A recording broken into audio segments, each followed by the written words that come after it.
শিয়ালের কাছে মুরগির বাগে দিয়েছে। আরেকদিকে দেখেন ব্রিগেডিয়ার জেনারেল সাখাওয়াত, যিনি আগের স্বরাষ্ট্র উপদেষ্টা ছিলেন, ও সেই চেয়ারে বসেই স্বৈরাচারী শেখ হাসিনাকে আপনাকে সবাই সম্মান করে, আপনি দেশে আসেন, আপনি নির্বাচন করেন।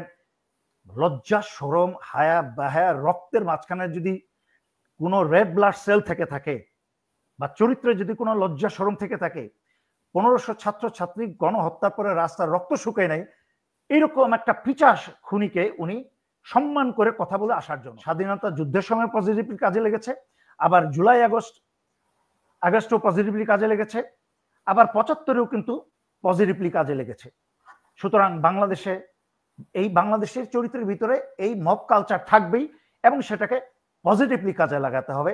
রাস্তাঘাটে এই মার বললো আর সবাইকে মারা শুরু করলাম, এগুলো হচ্ছে পশুত্বের চরিত্র। ওনারা তো রুমের মাঝখানে বসে শুধুমাত্র মিটিং করছেন, চা কফি খাচ্ছেন আর বিদেশ যাত্রা করছেন, ওনারা তো আসলে দেশ চালাচ্ছেন না। ওনারা এনজিও একটা সরকার গঠে শুধু বাংলাদেশের সরকারের হাজার হাজার কোটি ওই যে কি বলে ফরেন রেমিটেন্স যোদ্ধারা, ওরা টাকা পাঠাচ্ছে আর ওনারা বসে বসে মজা মারছেন একটা সময় নিয়ে, পশ্চিমাদের কথায় চলছেন, পশ্চিমাদের নীতিতে চলছেন। তো এটা পরে আরো খুলে বলবো, এই সাথে মিলাতে চাই না। সুতরাং ওনারা তো ঘরে বসে, জেনারেল জাহাঙ্গীর উনার দায়িত্ব ছিল বিডিআর হত্যার তদন্ত করার, সেই তদন্তটাকে উনি নষ্ট করেছেন। আপনাকে বুঝতে হবে যে এই উপদেষ্টা সরকারের উপদেষ্টাদেরকে কাদেরকে বসানো হয়েছে এবং কারা বসিয়েছে। এখানে অজিত দোভালের নির্দেশে এবং জেনারেল ওয়াকারের সম্মতিতে আসিফ নজরুলের সহায়তায় এখানে একটা করে ভারতীয় দালালকে বসানো হয়েছে, আওয়ামী দালালকে বসানো হয়েছে।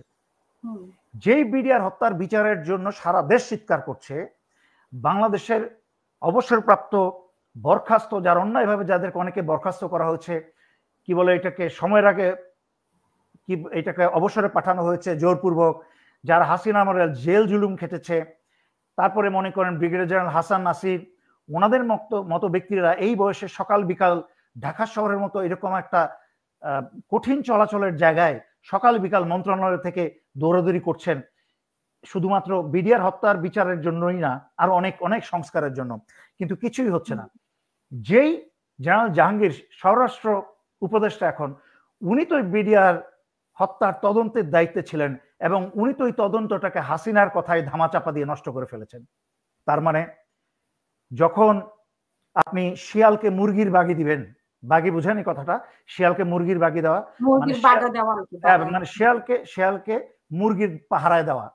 সুতরাং সেই মুরগির কি ভাগ্যে কি আছে এটা তো বুঝতেই পারছেন। সুতরাং হাসিনার 16 বছরে যা ছিল, ওই হাসিনার ছায়া হয়ে, ভারতের ছায়া হয়ে এই জনগণকে এই উপদেষ্টার সরকারের কাছে, শিয়ালের কাছে মুরগির বাগে দিয়েছে। আরেকদিকে দেখেন ব্রিগেডিয়ার জেনারেল সাখাওয়াত, যিনি আগের স্বরাষ্ট্র উপদেষ্টা ছিলেন, ও সেই চেয়ারে বসেই স্বৈরাচারী শেখ হাসিনাকে আপনাকে সবাই সম্মান করে, আপনি দেশে আসেন, আপনি নির্বাচন করেন। লজ্জা, শরম, হায়া বাহায়া, রক্তের মাঝখানে যদি কোনো রেড ব্লাড সেল থেকে থাকে বা চরিত্রে যদি কোনো লজ্জা শরম থেকে থাকে, 1500 ছাত্রছাত্রী গণহত্যার পরে রাস্তার রক্ত শুকায় নাই, এইরকম একটা পিচাস খুনিকে উনি সম্মান করে কথা বলে আসার জন্য সাথে সাথে চোরের মতো পালিয়ে গিয়ে আরেক উপদেষ্টার পদ দখল করে বসেছে। উনি কি ছিলেন? উনি ছিলেন হাসিনার আমলেই কিন্তু নির্বাচন কমিশনার। এই হাসিনাকেই পাশ করানোর ব্যক্তি কিন্তু, কারিগর কিন্তু ওনারা। আর কি বলবো, আর কত বলবো, বলে তো শেষ করা যাবে না, আপনার অনুষ্ঠান তো লম্বা হয়ে যাবে। জি। সুতরাং আরেকটি বিষয়, হ্যাঁ এটা শেষ করে নেন, তারপরে আমরা একটু নেপাল থেকে আসলে বাংলাদেশে কি শিক্ষা নেওয়া উচিত। বা আমি বারবার টাইমের দিকে তাকাচ্ছি, কারণ বাংলাদেশের মানুষ কথা শুনতে চায়, আবার অনেকেই দেখি কাজের কথা, ব্রেকিং নিউজ গুলো 2 সেকেন্ডের মধ্যে বলেন, তারপরে কাজে চলে যাই, বা রসকস আছে যাদের কথায়, যারা গালি দিয়ে কথা বলে তাদের কথাগুলো শুনি। আপনাদের দেশ নিয়ে জরুরি কথা শোনার সময় নেই, আপনারা বোরিং, আপনারা লম্বা করে কথা বলেন, আর দেশ নিয়ে কি জটিল কথা বলেন, নিরাপত্তা নিয়ে কথা বলেন, এইগুলো আমাদের দরকার নাই। আমরা একটু হাসি খুশির মজার জোকস গালিগালাজ শুনি, তারপর আমরা হিন্দি সিনেমা দেখতে বসে যাব, অথবা মোশাররফ করিমের ফানি একটা নাটক দেখতে বসে যাব। 54 বছরের জাতির ভাগ্য যেভাবে মজা দেওয়া আর কি, এন্টারটেইনমেন্ট। এখন আমাদের প্রোগ্রামগুলো তো থিওরি থাকে না, এগুলো শোনার আগ্রহ নাই, আছে যারা জেনুইন আছে, আছে, কয়েক আছে পার্সেন্ট লোক অবশ্যই। আছে এই না বাংলাদেশে দেওয়া যারা এই জেনুইনলি পরিমাণ দেশকে দর্শকও থাকতো না ভালোবাসে। এখন যে পরিমাণ আছে। সেটাই, যারা জেনুইনলি দেশকে ভালোবাসে, যাদের মন কাঁদে দেশের অবস্থা থেকে, যারা বুঝে, যাদের চিন্তা শক্তি আছে, যারা বুঝে যে মেজর দেলোয়ার কি বলছে, যে মেজর দেলোয়ার জনপ্রিয়তার প্রয়োজন নাই, এগুলা এগুলা এগুলা বোঝার কিছু মানুষ আছে। এই জন্যই আল্লাহর রহমত এখনো দেশের উপর আছে, এই জন্য এখনো সাদিক ক্যামেরা পাশ করে। তো যাই হোক, আলহামদুলিল্লাহ এটা শুভ উন্মোচন হয়েছে, বাংলাদেশের আল্লাহর রহমত নাজিল হয়েছে, কারণ বাংলাদেশিরা চেষ্টা করতে শুরু করেছে। আমার কথা হচ্ছে যে কোনো মূল্যের বিনিময়ে ভারতের দালালদেরকে বাংলাদেশ থেকে বিতাড়িত করতে হবে, ধ্বংস করতে হবে। সেই সামরিক হোক, সিভিল প্রশাসন হোক, পুলিশ হোক, আর সাধারণ জনগণ হোক, যেখানেই ভারতীয় দালাল আছে তাদেরকে বাংলাদেশ থেকে ঝেঁটিয়ে ভারতে বাইর করতে হবে। ভারত নিয়ে যাক, তাদেরকে ভারতের নাগরিকত্ব দিয়ে দিক। জি জি, আমি ওই যে নেপালের বিষয়টা একটু শুনতে চেয়েছিলাম। আমি শর্টকাট করে বলবো। শর্টকাট, হ্যাঁ, একেবারে সংক্ষেপে। আমার যেটা ধারণা, বাংলাদেশের দেখেন জুলাই আগস্ট 2024-এর যে গণ অভ্যুত্থান হয়েছে, এটা কোনো ডক্টর ইউনূস যেটাই বলুক না কেন, এটা কোনো পরিকল্পিত বিপ্লব ছিল না, এটা ছিল একটা গণ অভ্যুত্থান। এটা কোনোদিনই ওই মাহফুজ পাগলাদের আর ডক্টর ইউনূসের পরিকল্পনা, এটা কোনোদিনই সম্ভব হতো না যদি সাইদরা জীবন না দিত, বুক খুলে না দিত বুলেটের সামনে, যেটা পরিকল্পনার অংশ ছিল না। এটা আল্লাহর হুকুমে কিছু মানুষ এভাবে যখন জীবন দিয়েছে, বাকিরা সারা বাংলাদেশ, এটা একটা গণ অভ্যুত্থান, যেটা বাংলাদেশিদের ভিতরে একটা মব কালচার, একটা ক্যারেক্টারের একটা অংশ। এটা কখনো নেগেটিভলি কাজে লাগে, বেশিরভাগ সময় নেগেটিভলি কাজে লাগে, কিছু কিছু সময় পজিটিভলি কাজে লেগেছে।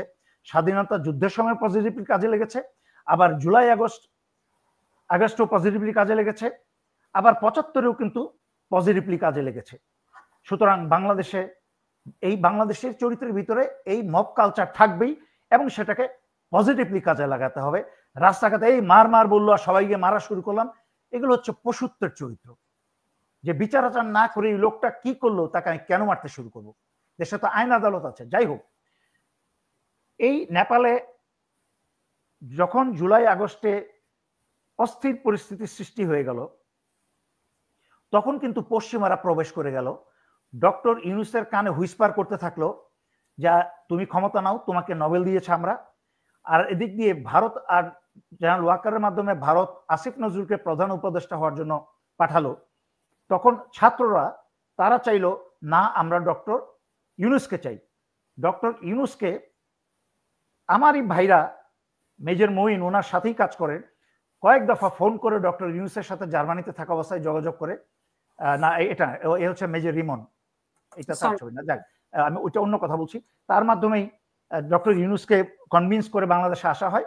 আসার পর থেকেই পুরা গেমটা চলে যায় পশ্চিমাদের হাতে। চীনকে কি করে বঙ্গোপসাগর থেকে এবং মালাক্কা স্ট্রেইট থেকে চীনকে কি করে কাট অফ করা যায়, সেটা নিয়েই চলছে যুক্তরাষ্ট্রের সমস্ত কাজ। এবং সেই জন্যই কিন্তু ডক্টর খলিলের মতো একটা অযোগ্য লোককে, নিরাপত্তা সম্পর্কে যার কোনো জ্ঞান নাই, তাকে নিরাপত্তা উপদেষ্টা বানানো হয়েছে সবচেয়ে। এবং নেপালও কিন্তু তাই চলছে, একই জিনিস পরিকল্পনা।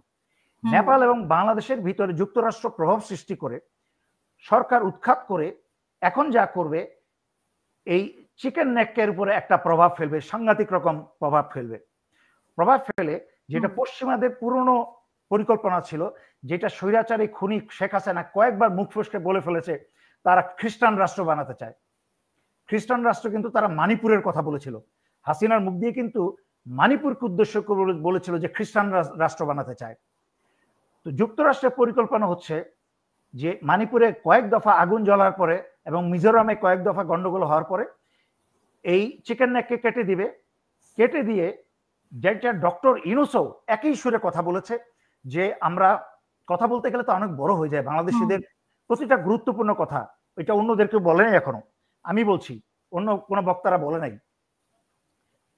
এই যে দেখেন, একদিকে এটা বললাম যে চিকেন নেক কেটে দিলে এই 7 সিস্টার আর সিকিম সহকারে 7 সিস্টার আর 1 ব্রাদার, এরা কোত্থেকে? এমনি তো আমেরিকা ভারতের উপর 50% কর আরোপ করে ভারতের নাভিশ্বাস তুলে দিয়েছে। আর সেখানে আমেরিকা বাংলাদেশের উপরে ডক্টর ইউনূসের কারণে তাদের পশ্চিমা পরিকল্পনা সহায়তা করার জন্য বাস্তবায়ন করার জন্য বাংলাদেশের উপর 20% দিয়েছে। চিন্তা করেন 30% পাশাপাশি দুইটা দেশের মাঝখানে 30% করের যে পার্থক্য, এটা একটা বিশাল পার্থক্য, ট্রিলিয়ন্স অফ ডলারের পার্থক্য। আমি জানি না এটা সাধারণ বাংলাদেশিরা আমার মুখের কথাটা কতটুকু, এর গুরুত্ব কতটুকু অনুধাবন করতে পারবে। তার মানে কি, এই সেভেন সিস্টার যেহেতু বাংলাদেশকে ভারত করিডোর বানিয়েছিল গত 16 বছরে, এই করিডোরটা বন্ধ হয়ে যাওয়ার কারণে এরপরে যদি চিকেন নেক বন্ধ হয়ে যায়, ডক্টর ইউনূসও কিন্তু বলেছিল যে আমরা সেভেন সিস্টার আমরা রপ্তানি করব। এই জন্য কিন্তু ভারত সাংঘাতিক খেপেছিল, ভারতের পত্রপত্রিকা এটা নিয়ে অনেক লেখালেখি এসেছিল। তো ওই মলম বিক্রেতারা অনেক লাফালাফি করেছিল। কিন্তু আপনি একটু মিলিয়ে দেখেন, আমি তো সবসময় 2 দুগুণে 4 মিলাই। এই দেখেন নেপালে গন্ডগোল, চিকেন নেক কাটা, 16 বছর মাঝখানে হাসিনা কয়েকবার বলেছিল যে মায়ানমারে মণিপুরে খ্রিস্টান রাষ্ট্র বানাতে চাচ্ছে, আর ডক্টর ইউনূস বলেছেন আমরা রপ্তানি করব এই সেভেন সিস্টারে আমাদের তো, এবং সেভেন সিস্টার রপ্তানির মাধ্যমে আমরা সমুদ্র পথকে কানেক্ট করব বাংলাদেশের মধ্যে দিয়ে। মানে ভারতের কোনো দাদাগিরি নাই, বাংলাদেশ নিয়ন্ত্রণ করবে সেভেন সিস্টারকে। আজকে যুক্তরাষ্ট্র সেটাকে বাস্তবায়ন করার জন্য চিকেন নেক কেটে দিয়ে একদিকে, আরেকদিক দিয়ে মণিপুর মিজোরামে খ্রিস্টান রাষ্ট্র, স্বাধীন রাষ্ট্র ঘোষণা করে এই মোদিকে এমন ছাঁচা দিয়ে আলটিমেটলি ভারত টুকরা টুকরা হবে ইনশাল্লাহ।